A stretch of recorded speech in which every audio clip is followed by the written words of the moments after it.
Like, I'm sorry to Adnan Hussain post yet again. I promise it'll stop eventually. But this genuine tweet of his is very, very funny to me.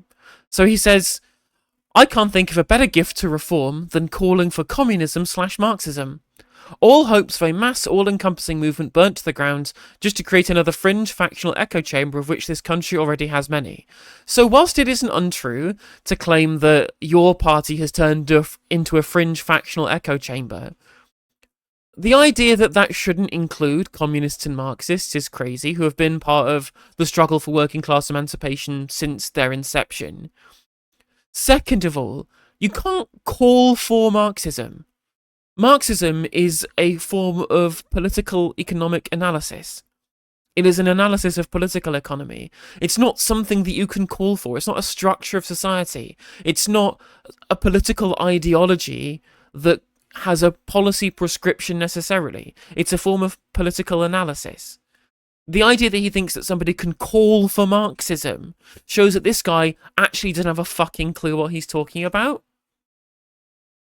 And that when he joined your party in the first place, his preconception that was literally was just a liberal political front that was pro-Gaza. No, actually, it was a socialist party from the beginning. Socialism has its roots in Marxism as a political framework. What the hell is he talking about? Again, if he really wants something that pretends to be for the working class, but broadly is just kind of liberal in nature, he can just join the Labour Party.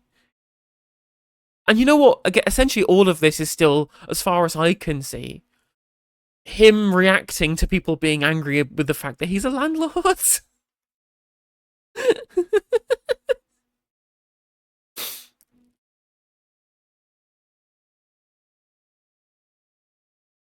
Also, didn't this guy break off from your party specifically to form his own solo fringe factional echo chamber?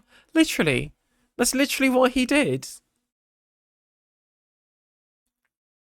Yet when he says mass all-encompassing movement, what he essentially means is a liberal political project that eschews socialism and is somehow pro-Gaza. That's it. That's what he means. All-encompassing means all of my political opinions specifically focused on the foreign policy issues. There's a reason why Shock Adam and Ayub Khan haven't done this dumb bullshit that Adnan Hussain is doing, despite the fact that both of them are landlords.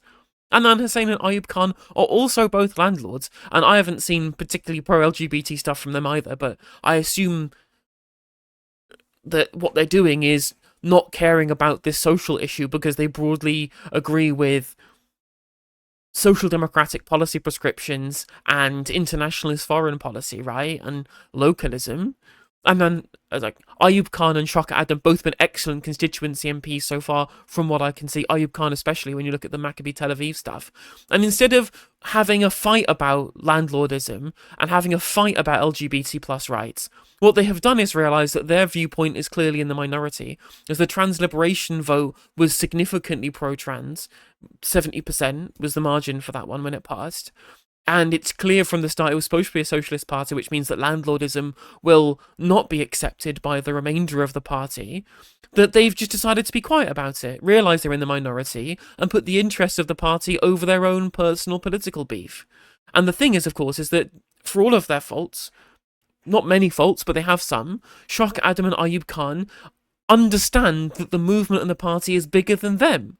Adnan Hussain has done the explicit opposite.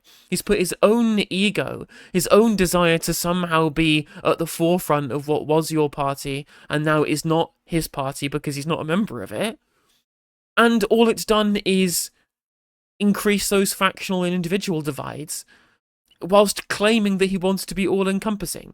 It's just that his version of all-encompassing was a party that included the acceptance of landlordism, which of course it won't do because it's socialist, and socialists are opposed to that. But I guess he calls that calling for communism and Marxism. Again, a very, very unserious political actor